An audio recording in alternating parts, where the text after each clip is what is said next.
Bismillahirrahmanirrahim. Assalamualaikum warahmatullahi wabarakatuh. Bertemu lagi di mata kuliah teknik penulisan ilmiah populer. Ya, hari Sabtu lalu kita nggak sempat Zoom, ya karena memang hari Sabtu itu ada ujian skripsi. Dari hari Kamis, Jumat, Sabtu kalau nggak salah ya, dari pagi sampai sore, dan hari itu kalau saya menguji 4 sampai 5 mahasiswa. Tapi saya sudah terima tugasnya, dan hari ini saya coba review melalui video pembelajaran. Saudara-saudara sekalian, saya sudah menerima jadwal ujian akhir semester dari Prodi, dan saya sudah membuat soal. Ya, soalnya cuma satu, ya, yaitu pertanyaannya adalah mengumpulkan tugas kedua artikel ilmiah populer yang sekarang ini. Berbeda dengan UTS, di mana kita masuk gelombang yang kedua. Jadi waktu UTS kan diawali oleh Prodi Sastra, kemudian baru Prodi Ilmu Komunikasi di minggu kedua. Nah sekarang di minggu kedua Januari, ujian diawali dengan Prodi Ilmu Komunikasi. Setelah itu sepekan kemudian baru Prodi Sastra, ya. Jadi ada duluan. Jadi bagaimana teknis ujian kita? Naskah yang sudah kita diskusikan Anda print, oke? Jadi pada saat ujian teknik penulisan ilmiah populer, Anda membawa naskah itu, membawa kartu ujian, dan membawa pulpen, ya. Masuk ke kelas, ya. Kemudian pengawas membagikan absen, ya. Setelah absen itu Anda tanda tangani, gitu kan? Kemudian Anda beranjak dari bangku ujian, menyerahkan, ya, naskah artikel kepada penguji, dan setelah itu Anda keluar. Maka ujian dinyatakan selesai, ya. Jadi saya sudah minta soalnya tidak perlu di print, ya. Hadir tepat waktu, absen, dan kumpulkan tugas kepada pengawas, ya. Jadi hari ini kita khusus membahas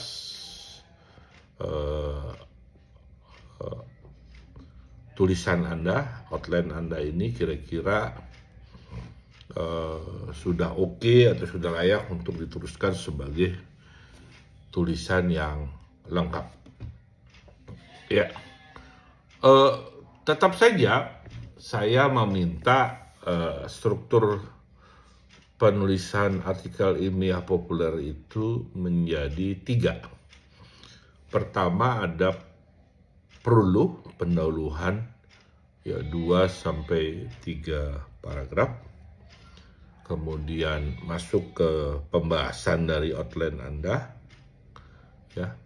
Ya, kemudian setelah itu penutup 2 sampai 3 paragraf. Jadi nggak ada ujuk-ujuk langsung habis judul, kemudian subjudul lagi gitu, kayak skripsi gitu kan, bab 1, ya, kemudian satu atau belakang, enggak. Jadi setelah bab 1 ada prolog dulu, 2-3 paragraf, baru subbabnya, ya.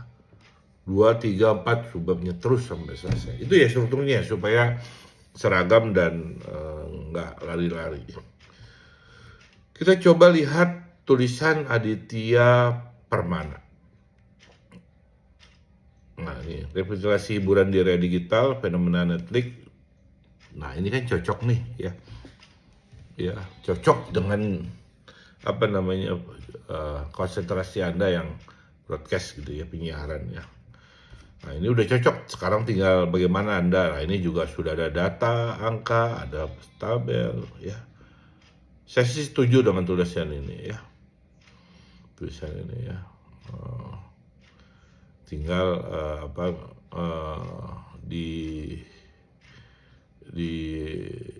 ini dulu mau ditambahin lagi di editing ulang gitu ya. Aditya lanjut nih ya. Yang kedua Aldila. Ya, ini ada 2 nih opsinya.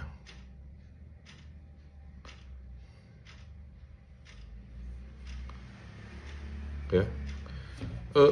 Kebetulan kemarin dia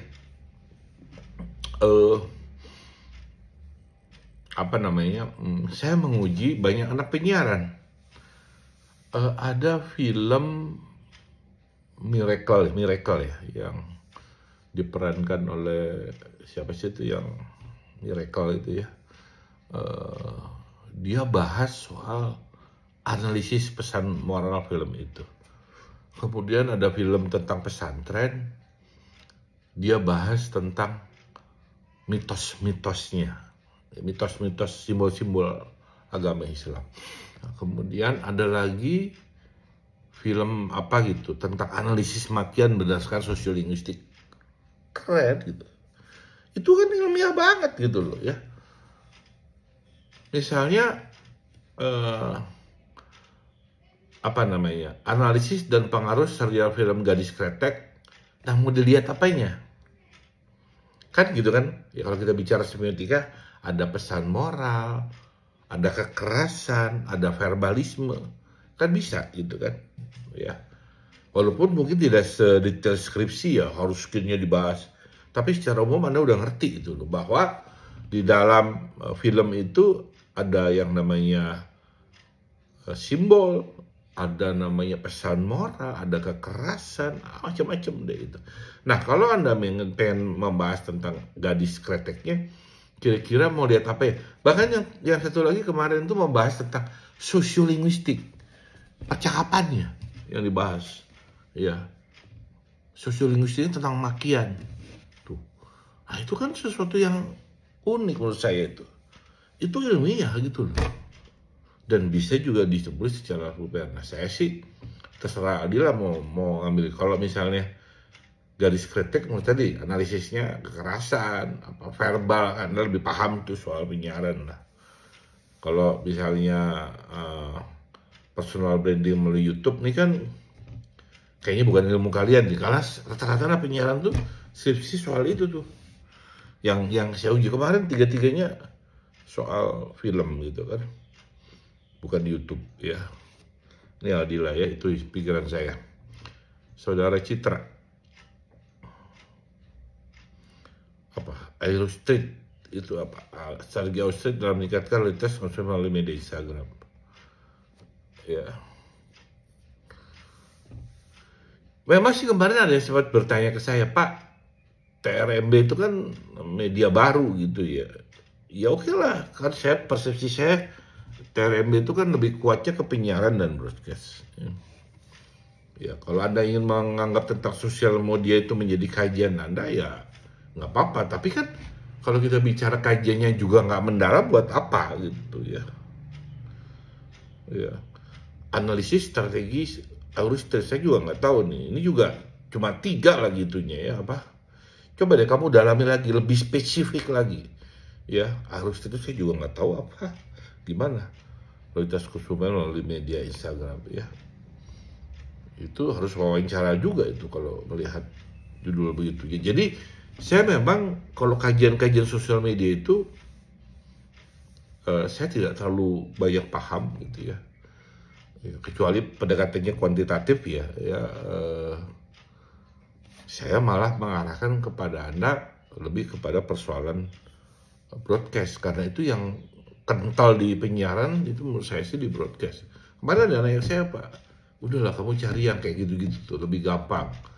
Urusan tadi kan kekerasan, semiotika, denotatif, konotatif, itu kan pekerjaan-pekerjaan Anda gitu ya. Sinematografi gitu-gitu loh. Sebab kalau saya lihat tentang yang nulis tentang Instagram itu nggak ada juga yang istimewa gitu loh.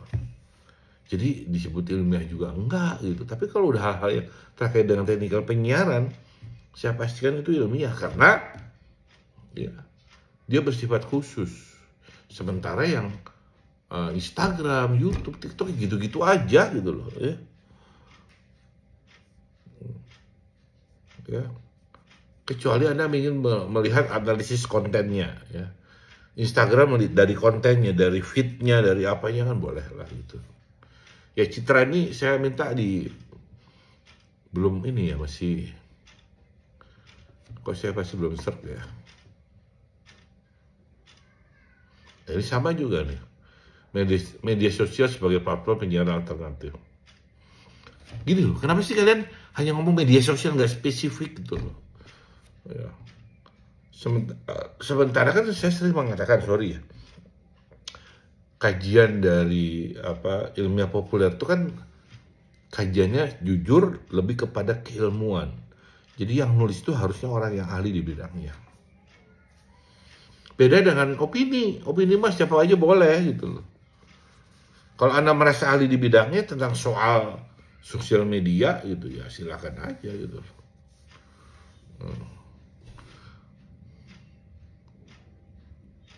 Maksud saya YouTube sebagai platform kan lebih enak gitu penyiaran alternatif ya. Kalau media sosial berarti Anda harus membahas semuanya dong. Semua dibedah satu-satu kan terlalu umum gitu loh ya. Ya. Ini masukan dari saya Dwi Pas. Saya belum dapat soul-nya lah gitu kira-kira ya.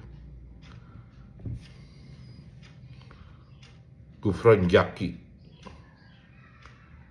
Nah ini kalau ini boleh nih, regulasi konten tentang digital. Ya. Ada regulasi ya. Saya sih ini sebenarnya kan kajiannya umum, tapi ini saya bisa paham gitu loh. Yang akan dibedah seperti apa. Sampai hari ini saya lihat Anda mengambil tema-tema yang terlalu nggak mendalam gitu loh. Kayak media sosial kan umum banget gitu. Ya ini Gufron sih oke ya. Nanti saya mau lihat hasilnya kayak apa. Bisa dilanjutkan. Hendrik.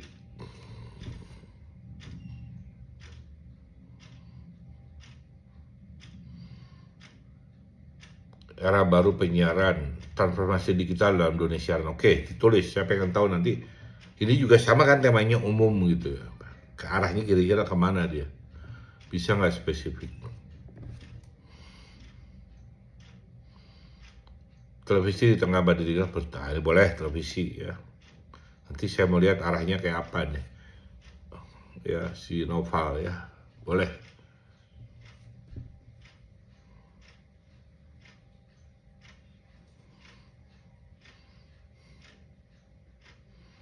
Ini peran KPI, bukan peran KPI, kritik KPI-nya loh gitu loh. Kalau cuma mengatakan peran KPI itu kan perannya dalam undang-undang. Ya gimana ya tantangan KPI menghadapi dunia digital? Boleh nggak KPI itu menyasar YouTube dan sebagainya? Kan begitu harusnya. Cuma kalau peran KPI gitu loh, ya nggak menarik di Reja ya. Tapi kita pengen supaya kalau kita bicara fungsi sensor itu kan fungsinya KPI ya. Tapi itu kenapa nggak berlaku di untuk YouTube? Ya, kalau Anda lihat itu namanya YouTube deh, yang kelihatan broadcast banget gitu loh. Ya, terusin aja, saya sih pengen lihat aja arahnya kemana gitu. Ya.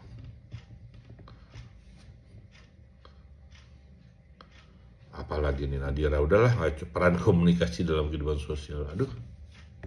Enggak nih mas, saya tolak.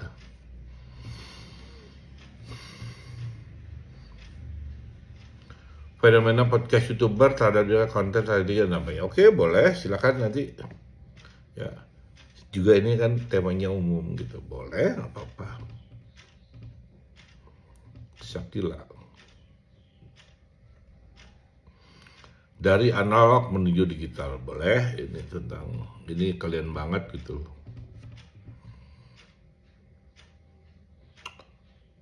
Globalisasi, globalisasi udah zaman jadul waktu saya masih kecil. Globalisasi yang ada, jangan ambil begitu loh ya.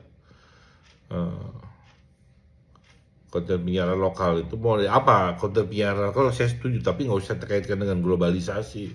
Kesannya kok berhadap-hadapan gitu loh.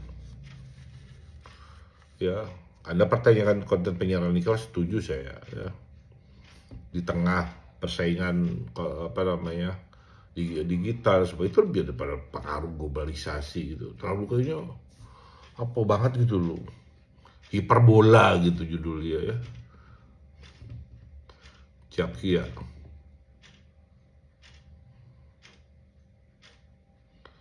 Dinamika industri penyiaran Indonesia ya. Oke lah, ini bagus ya.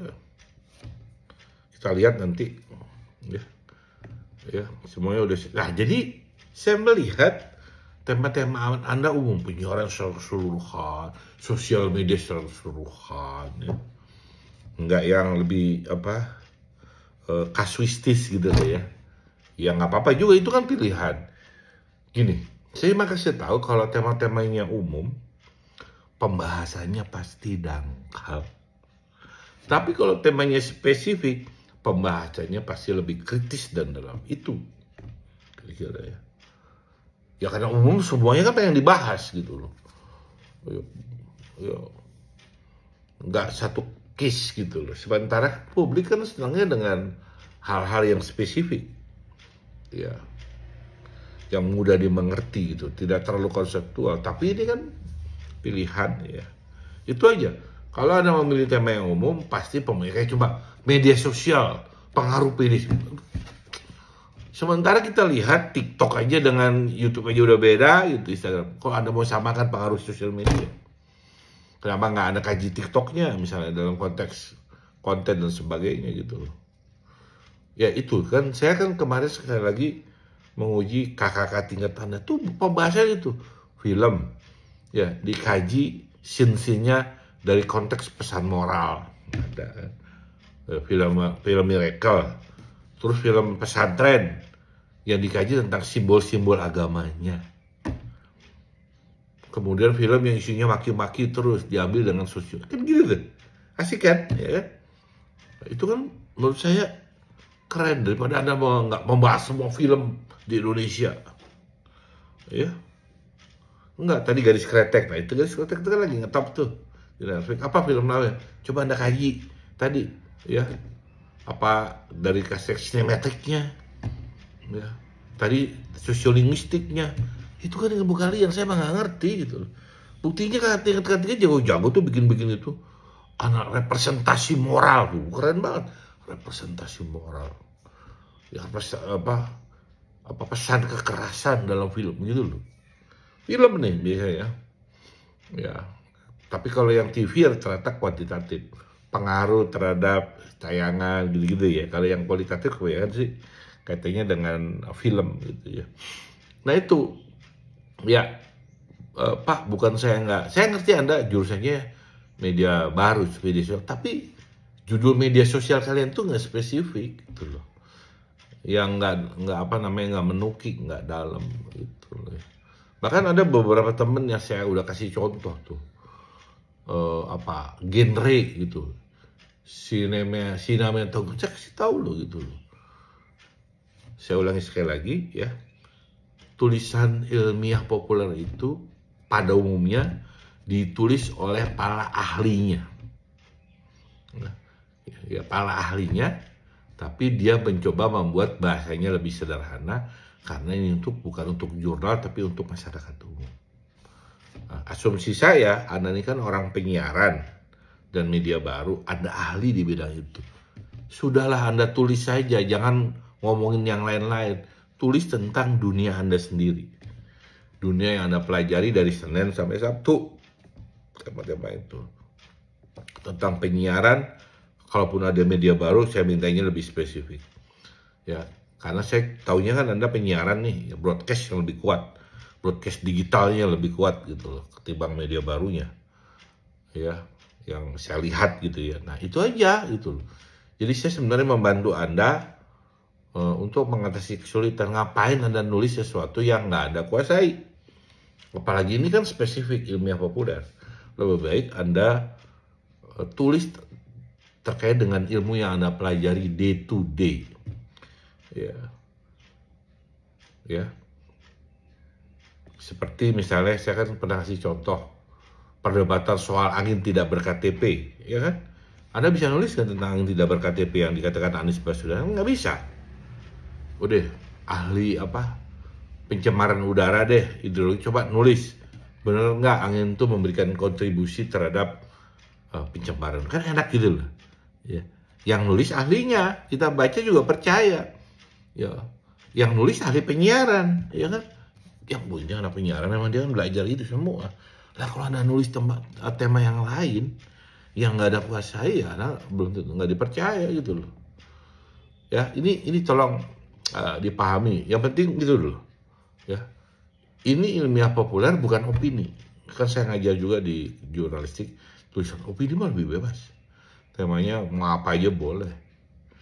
Ya, dan banyaknya menggunakan saya, ya, pikiran-pikiran subjektif. Tapi kalau ini, no, ini harus banyak data, statistik, grafik nih, ilmiah populer.